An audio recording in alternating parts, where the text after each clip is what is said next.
Hello everyone! Today we're taking a look at the HDZero Micro V2. This is a collaboration camera between HDZero and Runcam. So thank you Runcam for partnering with HDZero and bringing more HDZero products to the market. I know this was kind of a late release. I've been kind of focused on other things. I know there's been a lot of HDZero content here recently and there's more to come. But I think I've got something that you may not have seen before, so those of you that took the time out of your day to click the video and to watch, I appreciate it, and for that, we get to see this footage. Yeah, we got snow, and you probably already know that if you follow the channel closely. So I raced home over lunch to get myself a few extra minutes to warm my fingers and come home and fly around this snow scenery. This might be something you haven't seen from the other reviews that came out several days ago, so maybe a little reward there for hanging in there with me a little bit. And you also notice I'm flying in 4.3, which is a big deal. We have a much taller field of view in our camera, which for flying forward, it's pretty dang important.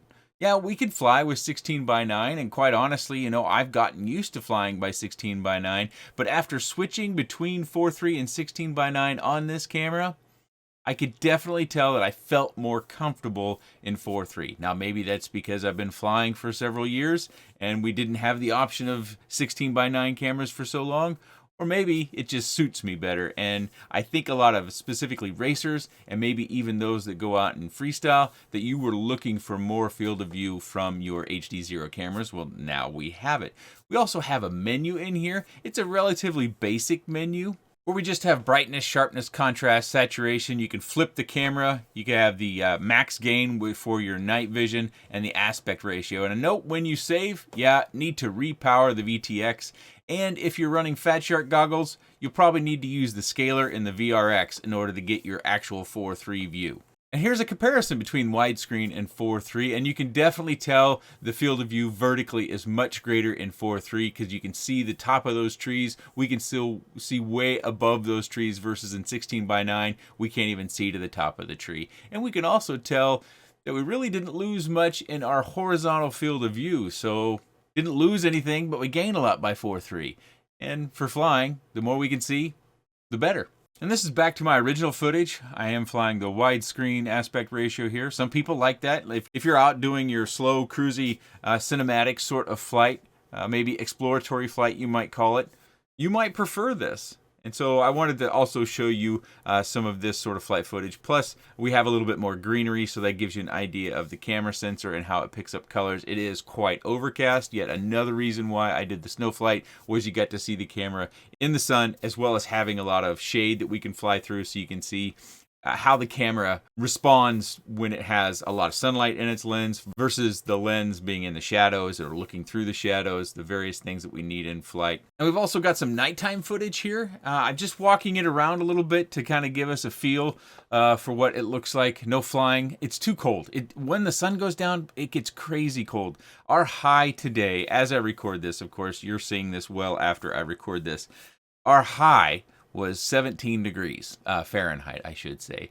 The real feel was 2. By nighttime, I don't know what it got down to. It was cold enough when the sun was out, let alone when the sun goes down. I'm getting to be that age where I'm a bit fragile when it comes to the cold. Maybe I need to start thinking about my retirement plans and moving to a warmer climate. The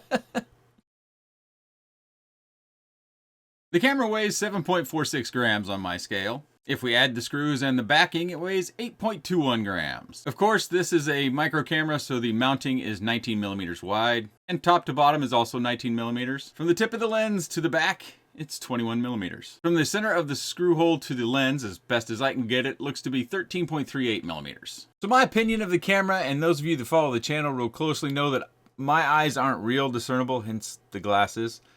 But I thought the red color still kind of blows out a little bit. Now, on low saturation, it does help quite a bit. Of course, we can change those. The different levels of the contrast, sharpness, and saturation were just low, medium, and high. So you don't have numerical values that you can change on those, so you can fine tune it. It's just kind of those general. Medium on all three looked pretty good to me. It was just that red where the low saturation, I thought the red looked a little bit better. If you need to go back, look at the Santa cap that's on the polar bear in my neighbor's yard, or the red truck that my neighbor has. Both of those kind of show less than real to life red. But overall, I thought this is the best image of shark bite or HDZero that I have seen. And I think if you're interested in HDZero, this would be the camera to have right now. Of course, there is a camera I have not looked at yet, which is the version 3, the firmware corrected Fox Ear Digisight. I haven't had that one yet, but we'll see what comes along of that. Maybe you have already seen videos on the Digisight version 3 and you can clue me in and we can just move on together. Of course, this is a micro camera. Now, Runcam, HDZero, let's make this a nano camera. That is what I'm looking for. If you have any comments, questions, suggestions, or otherwise, please let me know in the comments section below. I appreciate your time. And thanks for watching.